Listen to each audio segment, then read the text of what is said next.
Film शुरू होती है और हम जंगल में एक बच्ची को देखते हैं जिसका नाम वीरा था। वो अपने डॉग को ढूंढ रही थी और तभी वो कुछ देखकर चौंक जाती है। जब उसकी मॉम आई तो वीरा की गोद में उसका डॉग था, उसके अंदर चाकू घुसा हुआ था। वो अपनी मॉम को कहती है कि मॉम, इसने रोना बंद कर दिया है, यानी उसके डॉग की मौत हो गई थी। अब वीरा की मॉम एक दिमाग के डॉक्टर को बुलाती है। वो वीरा को एक डॉग वाला खिलौना देकर कहता है, ये लो, अपने डॉग से खेल लो। तो वीरा कहती है, मेरा डॉग मर चुका है, मैं कैसे खेलूं भला। असल में डॉग की मौत का वीरा को बहुत सदमा था, जिस वजह से उसका इस डॉक्टर से इलाज हो रहा था, क्योंकि उसने सबसे बात करना ही छोड़ दी थी और डॉक्टर के इलाज से वो बेहतर होती जा रही थी, बात भी करने लगी है। इसके बाद हम देखते हैं कि वीरा अपनी मॉम के साथ गाड़ी में बैठकर कहीं जा रही है। उसकी मॉम का नाम ओल्गा था। ये दोनों एक घर के पास आकर रुकती हैं, जो ओल्गा ने हाल ही में खरीदा है, क्योंकि ओल्गा का डिवोर्स हो गया है और वो अपनी बेटी वीरा के साथ इस घर में रहने आई है। वीरा को घर काफी पसंद आया। ओल्गा अपने एक्स हस्बैंड, जिसका नाम विक्टर था, उसे मैसेज करके कहती है कि हम नए घर में आ गए हैं, जो हम दोनों को बहुत पसंद आया है।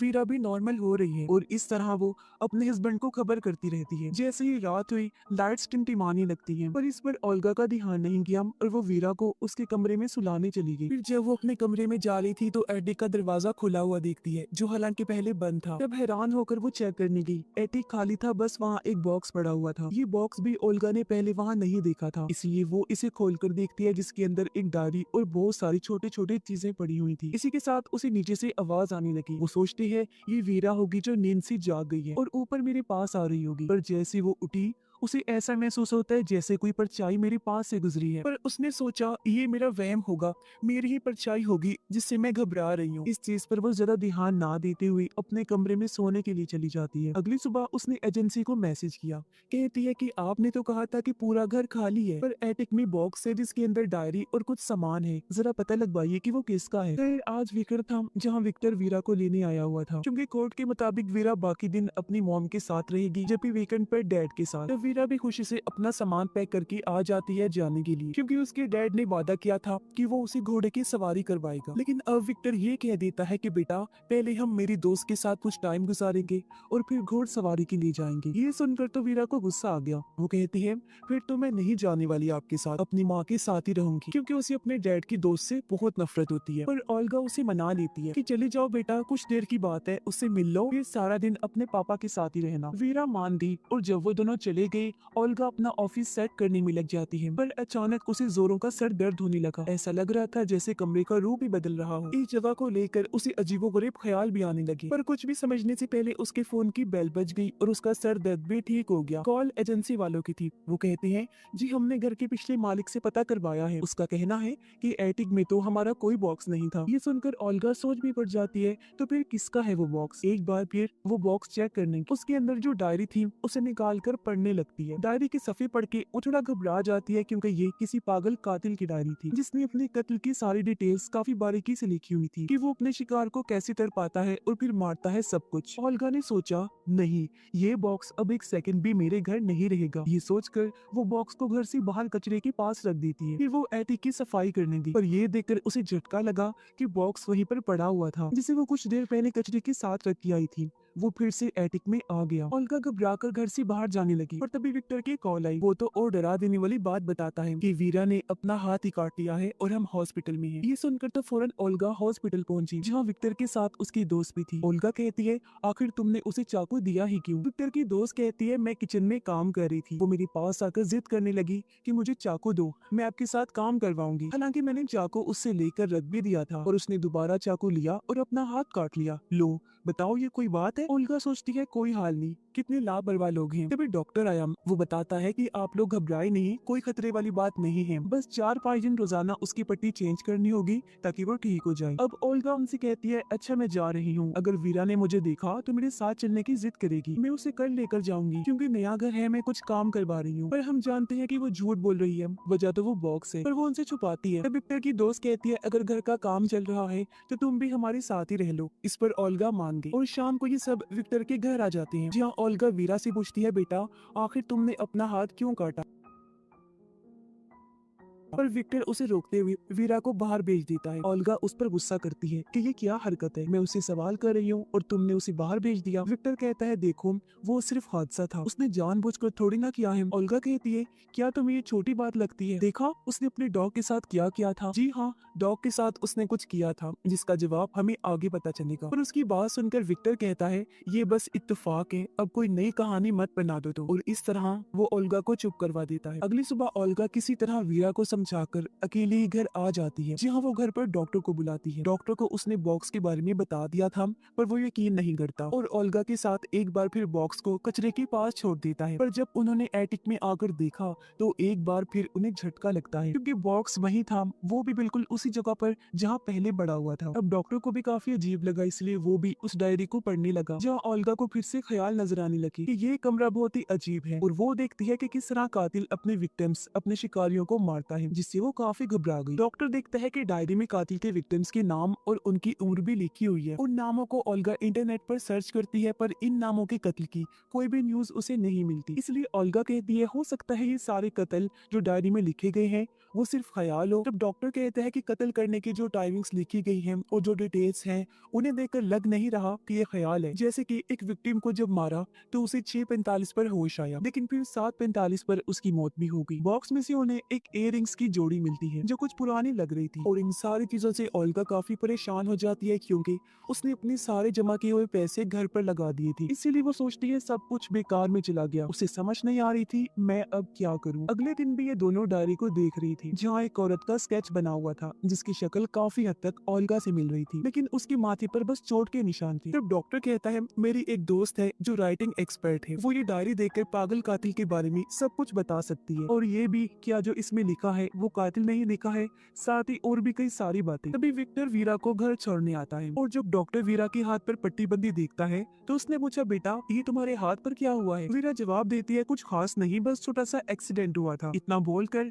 वो अपने कमरे में चली जाती है, जहाँ ओल्गा उसे सुला देती है। अगली सुबह ओल्गा वीरा के बैग में अजीब सी ड्राइंग देखती है, जहाँ उसने अपना हाथ काटा हुआ था, उसका खून बह रहा था और हाथ में चाकू था, यानी अपने हाथ से वाला पूरा स्केच उसने बनाया हुआ था। ये देखकर ओल्गा उस दिन के बारे में याद करती है जब इनके डॉग की मौत हुई। उस दिन दरअसल इनका डॉग एक गाड़ी के नीचे आ गया था और बुरी तरह जख्मी हो गया था। विक्टर डॉग को उठाकर लाया ताकि उसे हॉस्पिटल ले जा सके, पर जब ओल्गा डॉग को देखने आई तो डॉग के पेट में चाकू घोंपा हुआ था, जो कि वीरा का ही काम था। और वो ओल्गा से जब कह रही थी कि इसने रोना बंद कर दिया है, तो इसका मतलब था कि उससे अपने डॉग का दर्द देखा नहीं जा रहा था, और उसे दर्द से छुटकारा देने के लिए उसने डॉग को चाकू से मार दिया, जिसके बाद इस दिमाग के डॉक्टर से उसका इलाज करवाया जा रहा था। उसका एक सेशन आज भी डॉक्टर कर रहा था। वो वीरा से कहता है अच्छा बताओ उस दिन जो तुम्हारी मॉम डैड डॉग को हॉस्पिटल लेकर जा रही थी, क्या वो सही कर रही थी? ये जो तुमने किया वो ठीक था? वीरा कहती है जो मैंने किया वो ही ठीक था। वो बेचारा दर्द में तड़प रहा था, मॉम डैड को तो उसकी तकलीफ का एहसास ही नहीं हुआ। मुझसे उसका दर्द देखा नहीं गया तो मैंने दर्द से उसकी जान छुड़वा दी। फिर डॉक्टर पूछता है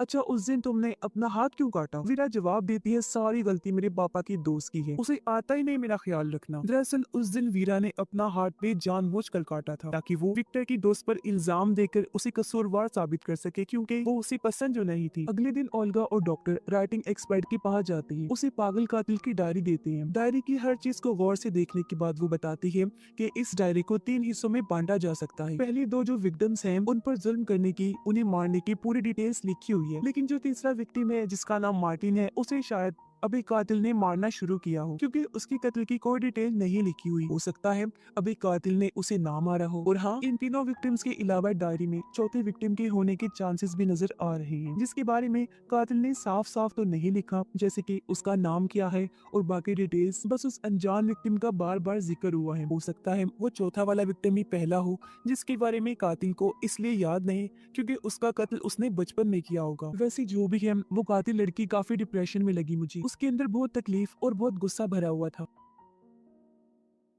और ये सुनकर तो दोनों काफी चौंक गई। कहते हैं क्या कहा आपने, कातिल लड़की? एक्सपर्ट कहती है कि हाँ, इस राइटिंग को देखने से साफ लग रहा है कि पागल कातिल एक लड़की है, और तो और इसके लिखने का अंदाज भी अनोखा है। अब जैसे आमतौर पर हम अंगूठे और इंडेक्स उंगली से लिखते हैं, पर कातिल ने अपने अंगूठे और बीच वाली उंगली से पेन को पकड़ के लिखा हुआ है। अब ये सारी बातें सुनकर ओल्गा काफी परेशान हो गई। वो सोचती है अब मैं क्या करूँ, एक पागल कातिल के घर में कैसे अपनी बच्ची को रखूं? ऊपर से मुझे भी हर टाइम ऐसा महसूस होता है जैसे कातिल घर में ही है। तब डॉक्टर उसे कहता है तुम ऐसा करो, उसे विक्टर के घर छोड़ दो और फिर सोचेंगे कि आगे क्या करना है, और जब सारे हालात ठीक होंगे तुम तब उसे वापस लेकर आना। डॉक्टर ओल्गा को भी दवाई देता है खाने के लिए, क्योंकि वो काफी परेशान थी। दवाई खाकर वो जब नहाने गई तो उसे अपने कमरे से आवाज आती है। उसने जब जाकर चेक किया तो वो किसी की परछाई को देखती है। उसे पकड़ने के लिए जब ओल्गा पीछे भागी तो अचानक कोई उसके सर पर जोर से मारता है, जिससे वो नीचे गिर गई। उसकी आवाज सुनकर डॉक्टर फौरन यहाँ आकर उसे संभालता है। ओल्गा उसे बताती है कि वो कातिल घर में ही है, मैंने उसे देखा था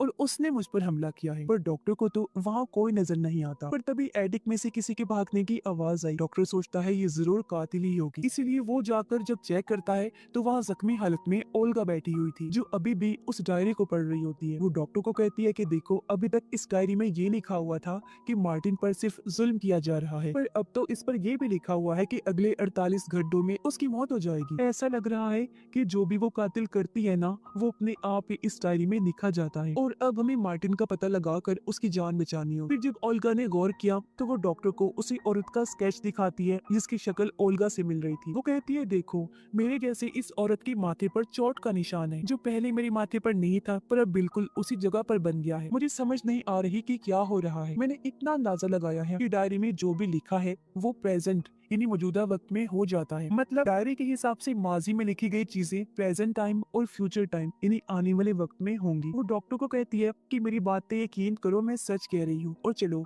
मार्टिन को बचा ले चलते हैं। डॉक्टर उसकी बात मान लेता है और ये डायरी में लिखी गई मार्टिन की डिटेल्स निकालते हैं, जहाँ से इन्हें एक रेस्टोरेंट का पता चला। ये जब वहाँ गए तो पता चला कि वो रेस्टोरेंट तो अभी बन रहा है। ये दोनों वहाँ की औरत से कहते हैं कि हम मार्टिन से मिलना चाहते हैं। औरत के हाथ में एक बच्चा था। वो कहती है ये रहा मेरा बेटा, इसी का नाम मार्टिन है। अब डायरी के हिसाब से मार्टिन की उम्र तो 32 साल होगी। तो ये दोनों सोचते हैं कि क्या जब मार्टिन 32 साल का होगा तब उसकी मौत होगी। इस सोच के साथ उनका दिमाग चकरा गया और वो घर आ जाती है। ओल्गा कहती है मुझे इस बात की परेशानी हो रही है कि 48 घंटे खत्म होने को हैं। मार्टिन को हमें बचाना है, कैसे बचाएं? पर तभी ओल्गा ने बड़ा चौंका देने वाला सीन देखा कि वीरा के हाथ पर पट्टी लगी हुई है, जिस वजह से वो अंगूठे के साथ अपने इंडेक्स वाली फिंगर इस्तेमाल नहीं कर पा रही थी। इसीलिए वो अंगूठे और दरमियान वाली उंगली की मदद से पेंसिल पकड़कर ड्राइंग कर रही थी, यानी वही चीज जो एक्सपर्ट ने कातिल के बारे में बताई थी। ओल्गा उसे पेंसिल छीलकर कहती है कि जब तक तुम्हारा हाथ ठीक नहीं हो जाता तो हम ड्राइंग नहीं करोगी। ये सुनकर वीरा को अपनी मॉम पर गुस्सा आ गया, पर तभी विक्टर की आवाज आई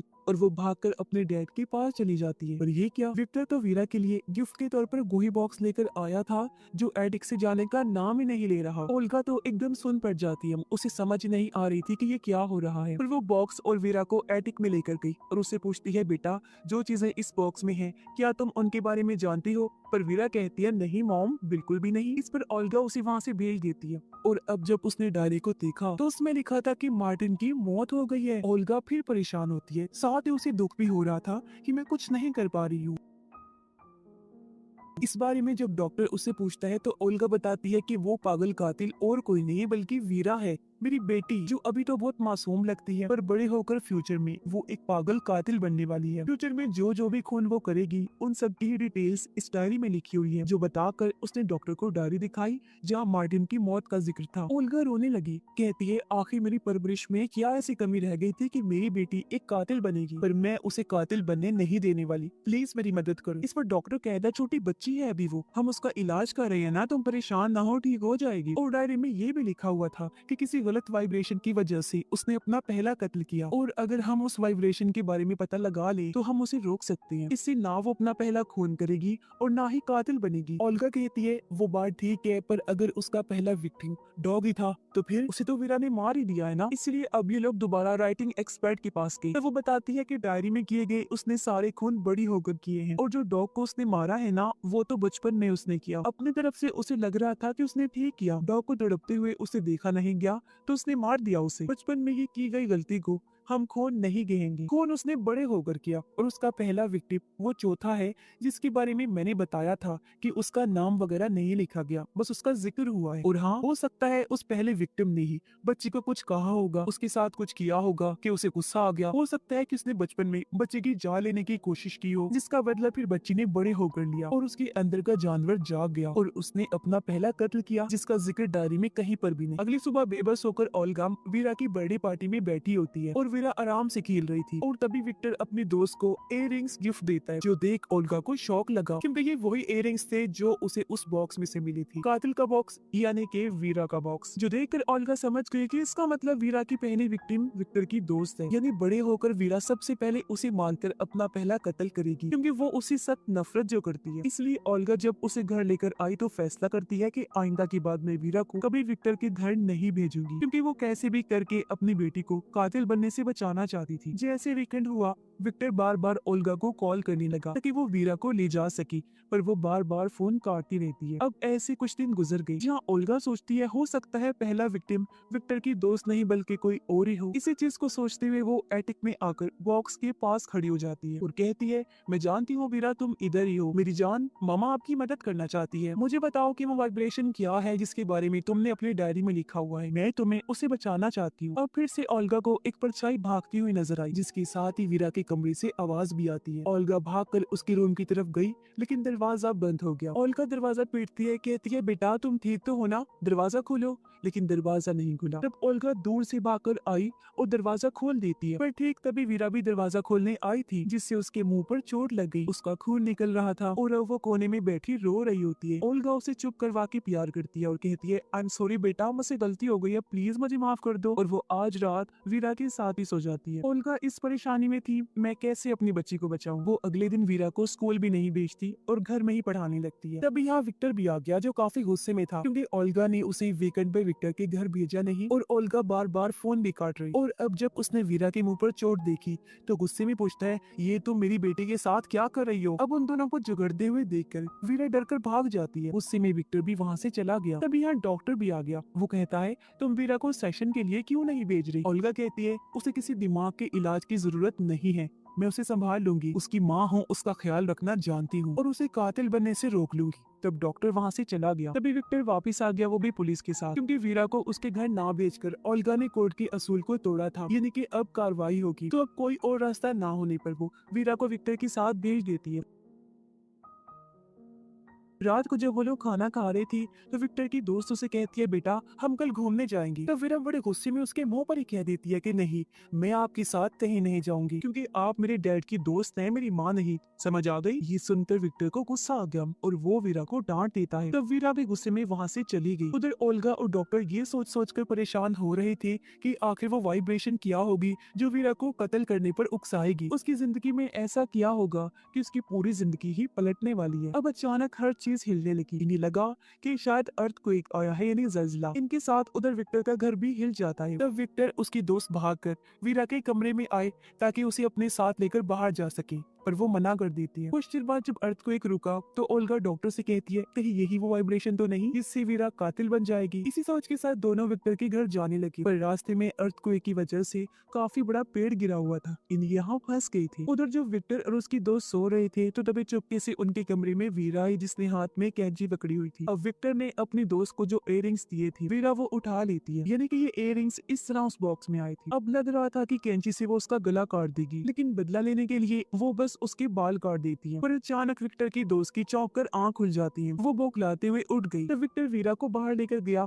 उसे डांट देता है, ये तुम क्या हरकत कर रही थी, हाँ पागल हो गई हो। वो उसे और भी बुरा भला कहकर खूब डांटने लगता है। वीरा रोते हुए वहीं सीढ़ियों के पास बैठ गई, कहती है मुझे मॉम के पास जाना है। तभी यहाँ ओल्गा और डॉक्टर भी आ गए। ओल्गा के पास भी इस घर की चाबी थी और जब वो अंदर आई तो उसे किसी के गिरने की आवाज आई और जब उसने जाकर देखा तो वहाँ विक्टर की लाश थी, यानी उसे मार दिया गया था। और जिस पहले कत्ल का डर ओल्गा को था आखिर वो हो ही गया। ऊपर सीढ़ियों के पास वीरा बैठी हुई थी। असल में विक्टर उसे लगातार डांटता ही जा रहा था, जिस बात से गुस्सा होकर उसने विक्टर को धक्का मारा और वो किनारे पर ही खड़ा था। उसका पैर फिसला और सीढ़ियों में आकर गिरा और उसकी मौत हो गई। ये देखकर ओल्गा पूरी तरह टूट गई, फूट फूट कर रोने लगती है, क्योंकि ये पहला कत्ल एक ट्रिगर की तरह है कि अगर ये हो गया तो फिर बाकी कत्ल भी होंगे। और ओल्गा की लाख कोशिश के बाद भी कोई वीरा को कातिल बनने से नहीं रोक सकता। खैर जैसे अगली सुबह हुई, एम्बुलेंस टीम, पुलिस सब आ जाते हैं। डॉक्टर ओल्गा से कहते हैं कि वीरा को नहीं लेकर जा सकती तुम, क्योंकि अभी इन्वेस्टिगेशन चल रही है। अब जैसे ओल्गा अकेली हुई, मौके का फायदा उठाकर चुपके से वीरा को लेकर गाड़ी में बैठती है और वहाँ से ले जाती है। अब ओल्गा ऐसा अपनी बच्ची को बचाने के लिए नहीं कर रही थी, बल्कि वो वीरा को कहती है कि बेटा, तुमने जिसे सीढ़ियों से धक्का देकर मारा है ना, वो तुम्हारे डैड थे। मुझे लग रहा था कि तुम बड़े होकर कातिल बनोगी, पर तुम तो बचपन में ही बन चुकी हो। पर अब मैं नहीं चाहती कि मजीद तुम्हारे हाथों किसी की भी जान चली जाए, इसीलिए मैंने फैसला किया है कि हम दोनों को मर जाना चाहिए। ये कहकर ओल्गा ने गाड़ी तेज कर ली। वो जानबूझकर एक्सीडेंट करवा देती है, जिससे उनकी गाड़ी पलट गई और स्क्रीन ब्लैक हो जाती है। अगले सीन में हम देखते हैं कि ओल्गा बच तो गई है, पर उसकी हालत बहुत खराब है। उसे काफी चोटें आई थी। सिर्फ वही नहीं बल्कि वीरा भी बच गई थी। वो सामने बैठी हुई थी, लेकिन उसे कम चोटें आई थी। वो ओल्गा को घूर कर देखती है। ऐसा लग रहा था जैसे सोच रही हो कि तुमने मेरी जान लेने की कोशिश की है ना, देखना तुम्हारे साथ भी हिसाब बराबर करूंगी। अब यहाँ हम याद करते हैं कि राइटिंग एक्सपर्ट ने कहा था कि वीरा के पहले विक्टिम ने उसके साथ कुछ किया होगा, उसे गुस्सा दिलाया, उसे चोट पहुंचाने की कोशिश की होगी। जब भी वीरा को गुस्सा आया, उसका दिमाग खराब हुआ और उसके अंदर का जानवर जाग गया, और जब भी उसने अपना बदला लेने के लिए अपने उस पहले विक्टिम को मार दिया, जिसके बाद उसे लोगों को मारने की लत लग गई, जहाँ बड़ी होने के बाद उसने और भी लोगों का कत्ल किया। अब हम जानते हैं कि हालांकि विक्टर वीरा की वजह से ही मरा है, पर उसने तो वैसे ही खुद से दूर करने के लिए उसे धक्का दिया था। मतलब उसका इरादा अपने डैड को मारने का नहीं था, यानी वो बस एक एक्सीडेंट था। पर जैसा कि हमने देखा कि ओल्गा ने उसकी जान लेने की कोशिश की, तो तब बदला लेने के लिए वीरा पहला कत्ल ओल्गा का करेगी, यानी उसका पहला विक्टिम और कोई नहीं बल्कि उसकी माँ है। वो पहला कत्ल उसका करेगी। और बॉक्स बार बार इसलिए एटिक में आ रहा था क्योंकि अर्थक्वेक आने से टाइम ट्रेवल यानी पास्ट प्रेजेंट का पोर्टल वहाँ पर खुल गया था, जहाँ से ही बार बार वो एटिक में आया जाया करता था। क्योंकि इसके बाद भी कई साल वीरा उसी घर में रही और लोगों के खून, उन्हें मारना पीटना सब वो यही करती, जिसके बारे में उस डायरी में सब कुछ लिखा हुआ है। और इस तरह ये लूप चलता रहा और बार बार बॉक्स वापस आने के पीछे यही वजह है। अपनी माँ ओल्गा का पहला खून करने के बाद वो आखिर पागल कातिल बन जाएगी, जो सीरियल किलर होगी, यानी कि वो